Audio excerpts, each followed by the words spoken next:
alumnos del IES Larra, junto con los de Erasmus Plus en Embracing Europe, visitan Alcalá de Henares, una ciudad que atesora un rico legado de más de 2000 años. Carpetanos, romanos, musulmanes, judíos y cristianos han forjado a lo largo de 20 siglos la ciudad de Alcalá de Henares, dejando su huella en suntuosas o humildes construcciones en bellos rincones, calles y plazas. Atesora singulares yacimientos arqueológicos, un excelente entramado urbano medieval que posibilitó la convivencia de 3 culturas y 3 religiones, y sobre todo la perfecta ciudad del saber y ciudad de Dios, que diseñada por la mano sabia del cardenal Cisneros nos permite disfrutar hoy de un conjunto único de soberbias construcciones del Renacimiento y el Barroco. Esta excepcional riqueza proyecta a Alcalá de Henares en el siglo XXI, convertida en un gran referente turístico y cultural. La ciudad de Alcalá de Henares, que vio nacer a Miguel de Cervantes en 1547, fue declarada Patrimonio de la Humanidad por la UNESCO en 1998. Una vez hecha esta breve descripción sobre la ciudad de Alcalá de Henares, nos bajamos del tren de cercanías y nos dirigimos al casco antiguo. Lo primero que vemos es el Palacete de Laredo. Es de estilo neomudéjar, construido en 1882. Actualmente es la sede del Museo Cisneriano. Alberga una antigua colección de documentos de la Universidad de Alcalá, entre los que destaca la Biblia políglota de Amberes y de la Complutense. Continuamos andando y nos encontramos con la Facultad de Derecho. Es uno de los edificios más singulares del casco antiguo de Alcalá de Henares. Fue durante siglos sede de uno de los principales colegios de orden jesuita en España. Ahora nos encontramos con el Colegio Mayor de San Ildefonso, fundado en 1499 por el cardenal Cisneros, como origen de la Universidad de Alcalá histórica. Actualmente es el rectorado de la nueva Universidad de Alcalá. Este colegio mayor es el edificio principal de la Universidad de Alcalá, una de las más importantes obras del Renacimiento español y declarado Patrimonio de la Humanidad, junto con el resto del casco histórico de Alcalá de Henares. El edificio fue comenzado en 1499, siguiendo el trazado diseñado por el arquitecto Pedro de Gumiel. Se pueden diferenciar 3 partes: el paraninfo, la fachada y los patios. Las obras del paraninfo, hoy mundialmente célebre por ser anualmente lugar de entrega del Premio Cervantes, comenzaron en 1516 por Gutiérrez de Cárdenas y Pedro de Villarroel. La fachada es una obra de Rodrigo Gil de Ontáñez, entre 1537 y 1553. El diseño consta de 3 módulos de desigual en altura, con portada monumental y superposición de órdenes. Tiene un aire clásico, Atlantis, alabarderos y una gran galería superior con ventanas con elementos góticos. Y entre los patios destacan 3, el mayor de escuelas, el de filosofía y el trilingüe. En estas 3 obras citadas prevalece una mezcolanza de estilos, desde el gótico tardío al renacimiento, pasando por elementos constructivos y ornamentales del mudéjar. En torno al estilo de construcción se ha caracterizado por ser un estilo cisneros, plateresco o de transición. Tras un breve paseo llegamos al actual conjunto formado por la capilla del Oidor, siglo XV, capilla del Cristo de la Luz, siglo XVII, sacristía y torre que formó parte de la iglesia de Santa María la Mayor, desaparecida durante la Guerra Civil Española. En esta iglesia, en cuya capilla de Oidor se conserva la pila bautismal, fue bautizado Miguel de Cervantes el 9 de octubre de 1547. Es bastante conocida para los alcalaínos la historia de este rincón de la villa, en el cual se dejan oír los ecos de un pasado rico en detalles. Fue a principios del siglo XV cuando, por mandato de Pedro Díaz de Toledo, a la sazón relator u oidor del reino, se edificó la capilla en la cual debían descansar los restos mortales de este personaje. Después se fundó bajo esta parroquia el convento de Santa María de Jesús. La fusión originó una nueva estructura de 3 naves con ábsides semicirculares, pero esta edificación volvió a modificarse. El maestro Gil de Ontañón vio cumplido ese sueño de construir una yesería en el arco de acceso. La pila bautismal donde fue bautizado Miguel de Cervantes se trata de una reproducción, pero aún cabe distinguir los restos de la original. La capilla de Cristo de la Luz, la torre y la sacristía figuran entre los añadidos posteriores. Por desgracia, los horrores de la guerra civil también dejaron su rastro entre estas paredes, devoradas las llamas del templo, perdiendo las pinturas de Gano Arévalo. Posteriormente, en 1982, los jesuitas reformaron el interior de la capilla de Oidor, donde podemos hoy admirar la decoración de yeso. Ahora vemos la Plaza Cervantes de Alcalá de Henares. Es el centro neurálgico de la ciudad complutense.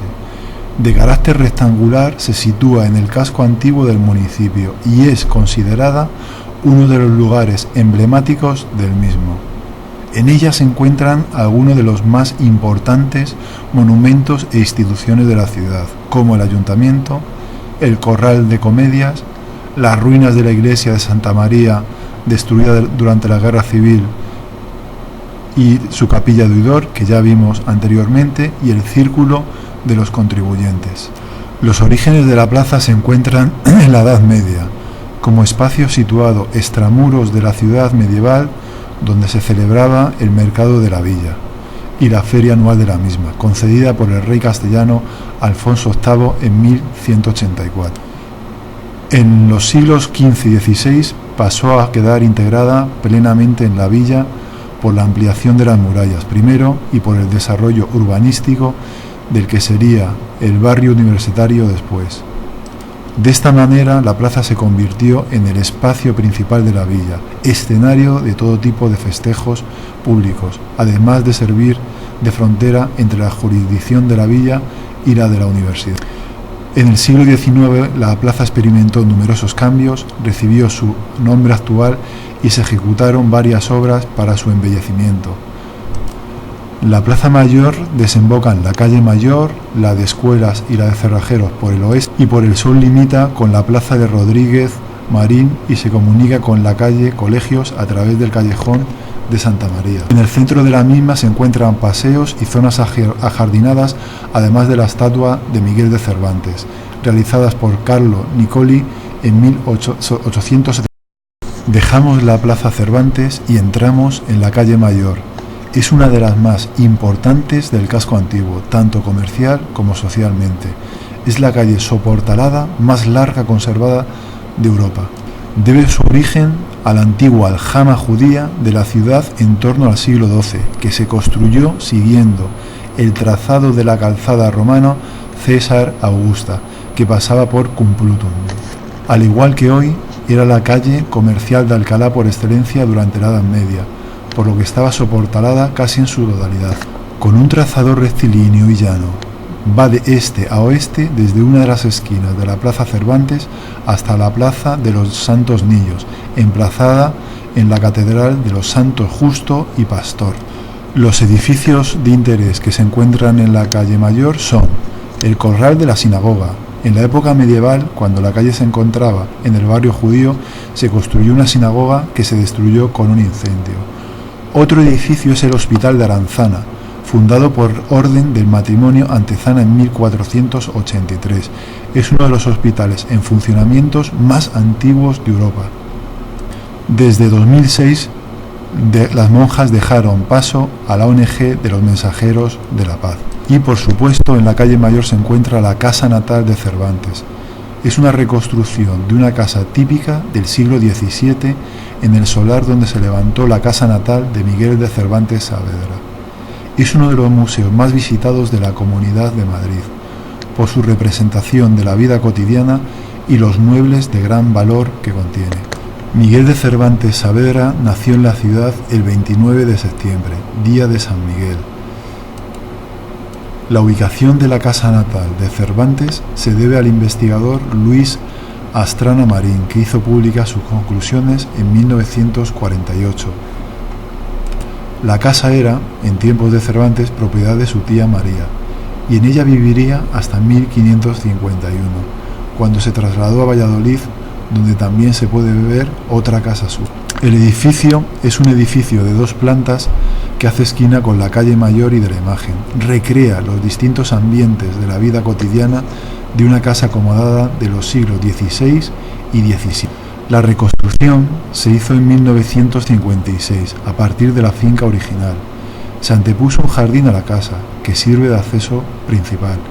Entre 1997 y 2003 se realizaron nuevas obras, incorporando un edificio anexo y acondicionando sus estancias, la antigua bodega, el lucernario del patio y la restauración de los frescos decorativos de la botica o cámara de Rodrigo de Cervantes. Se ha climatizado el museo y restaurado la... Paseando por la calle Mayor llegamos a la santa e insigne Catedral Magistral de los Santos Justo y Pastor. Es la sede episcopal de la diócesis de Alcalá de Henares y se encuentra en la ciudad del mismo nombre, en la Comunidad de Madrid.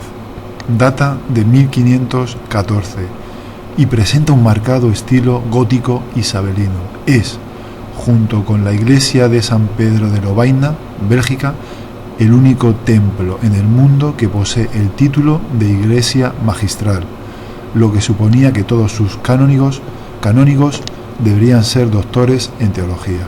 La historia del templo se remonta a la Hispania romana, a la llamada Gran Persecución de los cristianos durante el gobierno de Diocleciano.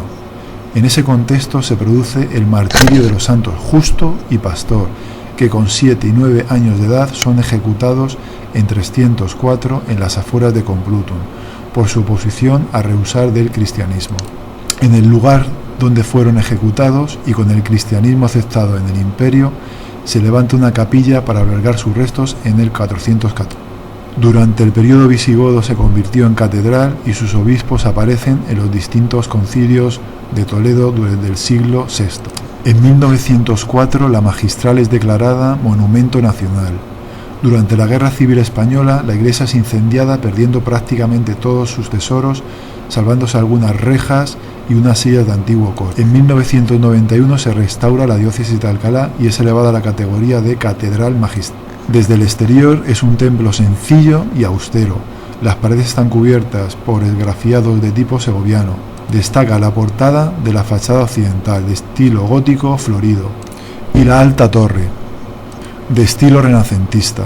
La catedral asimismo cuenta con un severo claustro del siglo XVIII, con arquerías entre pilastras. El interior del edificio está dividido en 3 naves, cubiertas por bóvedas de crucería apoyadas sobre pilares fasciculados. Próxima a la catedral se encuentra la ermita de Santa Lucía. Es una de las construcciones religiosas más emblemáticas de la ciudad. Se encuentra situada en pleno casco histórico. Su historia data del siglo XII, aunque el edificio actual fue construido en el siglo XVII en estilo barroco. Tras un breve paseo llegamos al Palacio Arzobispal de Alcalá de Henares. Es un palacio fortaleza, situado en el centro histórico. Es actualmente sede de la diócesis de Alcalá de Henares. Se encuentra en la plaza del palacio y forma parte del conjunto monumental declarado Patrimonio de la Humanidad. En este palacio se celebró la primera entrevista entre la reina I de Castilla con Cristóbal de Colón para financiar el viaje de las Indias.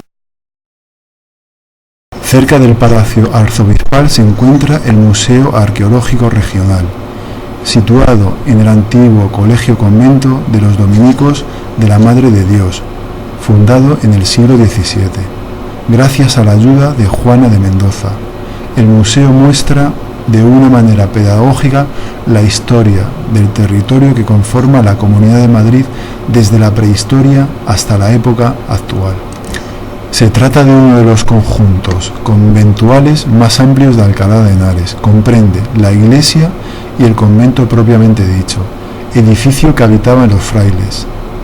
La iglesia alterna en sus muros ladrillo y piedra dispuestos, creando un efecto decorativo rítmico, tal y como fue habitual en los paramentos exteriores de Alcalá. El edificio del convento se realizó en materiales similares a los de la iglesia y se organizó, como es habitual, en torno a un patio de planta rectangular. En cuanto a las funciones del museo, es una institución permanente sin fines de lucro, al servicio de la sociedad y su desarrollo, y abierta al público, que se ocupa de la adquisición, conservación y transmisión de la información y testimonios materiales de los individuos y su medio ambiente con fines de estudio, educación y recreación. Por otra parte, el museo desarrolla una importante labor investigadora a través de los proyectos de excavación y estudio de los yacimientos del Pleistoceno superior en el valle del Alto Lozoya y del asentamiento prerromano del Cerro del Llano de la Horca, Santorcat, así como a través de los diversos proyectos en los que participa el personal técnico del museo.